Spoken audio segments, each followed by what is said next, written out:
Bonjour, j'espère que ça va bien au lendemain de cette belle fête de Notre-Dame de l'Assomption.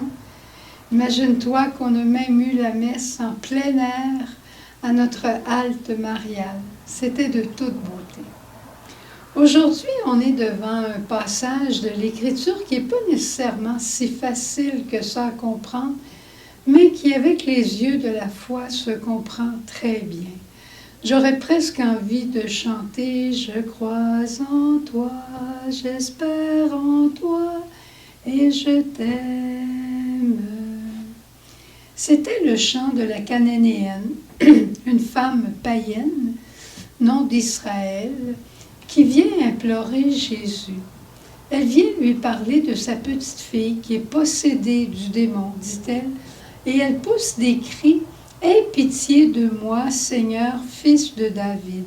Ma fille est tourmentée par un démon. » Elle demande rien, mais elle présente sa cause au Seigneur. Et que fait Jésus? C'est assez rare qu'il fait ça. Il fait le sourd. Peut-être parce qu'il avait remarqué que la foi de cette femme était grande, puis il voulait la conduire encore plus loin. C'est possible.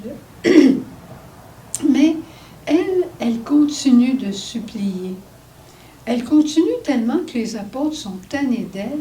Puis les apôtres vont dire à Jésus, fais quelque chose, Jésus, donne-lui raison, mais fais quelque chose, donne-lui satisfaction pour qu'elle arrête de nous fatiguer. Et elle continue encore de crier. Elle ne se lasse pas. Le silence de Jésus, là, tu sais, il s'explique simplement par son humilité. Jésus a été envoyé pour le peuple d'Israël, pas pour le monde entier. Le monde entier, c'est à nous qu'il a été confié, parce que quand Jésus est reparti vers le Père, il nous a dit, allez maintenant dans le monde entier proclamer la bonne nouvelle. Mais par contre, ça n'a pas empêché de Jésus de répondre à cette dame. Puis, ça arrive aussi dans nos vies parfois. Le silence de Dieu, parfois, peut nous tourmenter. Puis c'est vrai qu'on se plaint du silence de Dieu, mais c'est bon de se rappeler que Dieu n'est pas obligé envers nous. Et là, la Cananéenne, elle nous montre quoi faire. Elle se prosterne, elle se met à genoux, elle se met en attitude d'adoration, de choisir la volonté de Dieu plutôt que la sienne. Mais elle n'arrête pas pour autant. Elle n'arrête pas de questionner. Et Jésus lui dit, il n'est pas bon de prendre le pain des enfants pour le donner aux petits chiens. Et la dame, très rusée, très astucieuse, dit, oui, mais les petits chiens, ils mangent les miettes qui sont en dessous de la table. Elle ne se fâche pas. Elle ne lève pas la voix. Et le Seigneur dit, c'est vrai, grande est ta foi. Cette dame nous offre une grande leçon. Et quand je chantais au début, pauvrement, mais quand je chantais, je crois en toi, j'espère en toi et je t'aime. Et c'était l'attitude de cette femme. Elle croyait en Jésus, elle espérait de lui, et en quelque part, sans trop le connaître, mais assez déjà le connaître, elle l'aimait, et elle aimait beaucoup son enfant.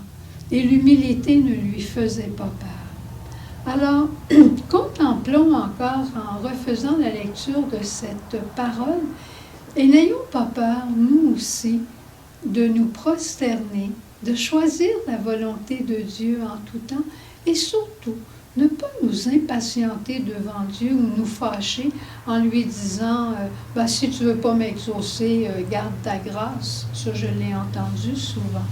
C'est plutôt notre impatience personnelle.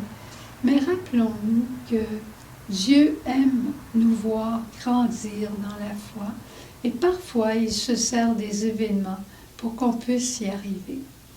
Alors on va aller le rencontrer en silence aujourd'hui. Vraiment une adoration de silence pour qu'on puisse ajuster notre volonté à la sienne. Au revoir, bonne journée, on se retrouve demain.